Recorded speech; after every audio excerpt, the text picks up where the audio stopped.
Sir BJP ప్రభుత్వం వచ్చిన తర్వాత గత 2 టర్మ్స్ కంప్లీట్ అయిపోయింది. 3వ టర్మ్ మళ్ళా మోడీ గారు ప్రధానమంత్రిగా ప్రమాణ స్వీకారం చేయటం. ఈ టర్మ్స్ అన్నింటిలో కూడా చూసుకుంటే ఈడీని ప్రధాన అస్త్రంగా వాడుకుంటున్నారు. అనేక మంది మీద కేసులు పెట్టారు.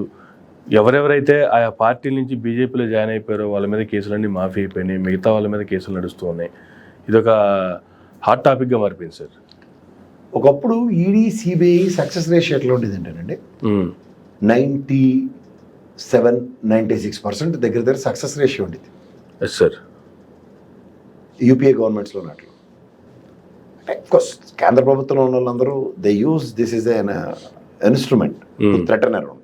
ఉదాహరణకి జగన్మోహన్ రెడ్డిని ఎలా థ్రెటన్ చేశారు అట్లా this is quite common and this thing. But ఇక్కడ ఈ నరేంద్ర మోడీ గారి ప్రభుత్వంలో అయితే చాలా వైవిధ్యభరితంగా ఉంది.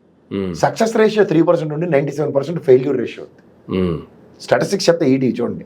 బికాజ్ వాళ్ళు సిబిఐని మొన్న చూశారు కదా, సుగాల్ ప్రీతి కేసు సిబిఐ. వాళ్ళ దగ్గర మ్యాన్ పవర్ లేదు, స్ట్రెంత్ లేదు, ఇంకా వీ కెనాట్ ట్యాకిల్ దిస్ అని వదిలేసిన ఉదంతాలు ఉన్నాయి. ఇవన్నీ ఒక ఎత్తి అయితే ఇప్పుడు వీళ్ళ దగ్గర కొత్త ఫార్ములా ఏంటంటే భయపెట్టడం వేరు. గతంలో యూపీఏ గవర్నమెంట్లో ఈడీ కేసు అంటే ఆడ సాగుకు వచ్చింది, ఆడ సావాలి మెల్ల వంచేసే కార్యక్రమంకి అయితే ఎవడో జగన్మోహన్ రెడ్డి ఎవడో నెట్టని నిలబడవచ్చు, కానీ మిగిలిన వాళ్ళందరూ ఈల్డ్ అయిపోయిన వాళ్ళే. ఇక్కడ అది పడగానే ఇమీడియట్గా జంప్ చేయాలనే కేసులు నడుస్తున్నాయి.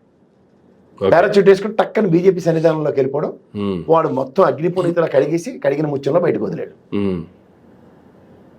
ఈ ముఖ్యంగా ఈ చిన్న అంబానీ గారిని అయితే మాత్రం అసలు క్షమించక్కలే. అసలు దమిడికి పనికిరాడు కుటుంబం వెళ్ళేసేసింది. బ్యాంకులో కూడా ఎవడు రూపాయి ఎవరి దగ్గర ఎగేసుకుని పొగేసుకుని అన్న కొనేస్తాడు. అన్న కొనేసిన వెంటనే బ్యాంకులో పొగేసుకుని మరీ లోన్లు ఇచ్చేసారు. మళ్ళీ కేంద్ర ప్రభుత్వం రఫేల్ డీల్ అనేది కూడా ఇస్తారు. ఇవి గమనించండి, ప్రజలు గమనిస్తున్నారు, వాళ్ళ ప్రభుత్వానికి పట్టాలు కడుతున్నారు. ఇవన్నీ కాదు, కానీ ఇప్పుడు దగ్గర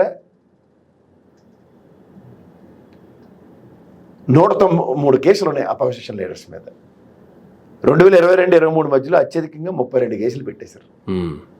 పోనీ ఏమైనా శిక్షించింది ఏమైనా అందరిని ఉరిశిక్ష చేసేసారు, లేకపోతే మొత్తం డబ్బులన్నీ తిరిగి దేశ ఖజానాకి రాష్ట్ర ఖజానాలకి అప్పచెప్పారని లేదు. పనిష్మెంట్ చేసింది ఇద్దరినే.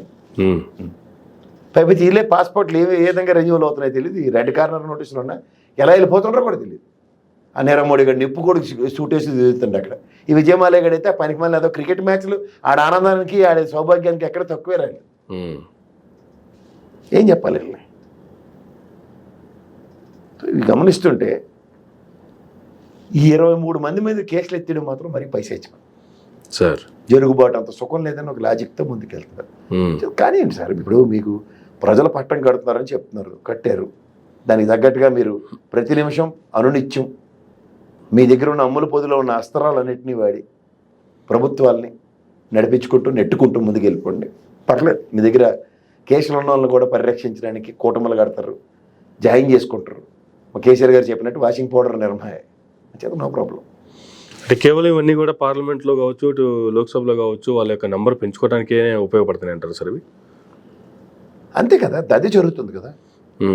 ఇప్పుడు ఈసారి ప్రభుత్వం కష్టం అనుకున్న దగ్గర అపోజిషన్ పార్టీ కష్టం అయింది, నువ్వు నేను అన్నట్టు వస్తారన్న దగ్గర కూటమిలు కట్టేశారు కదా. Yes sir. స్ట్రాంగెస్ట్ కూటమి అయిపోయి ఇప్పుడు మళ్ళీ ఎన్డీఏ అని ఒక పదం ఒకటి పెట్టి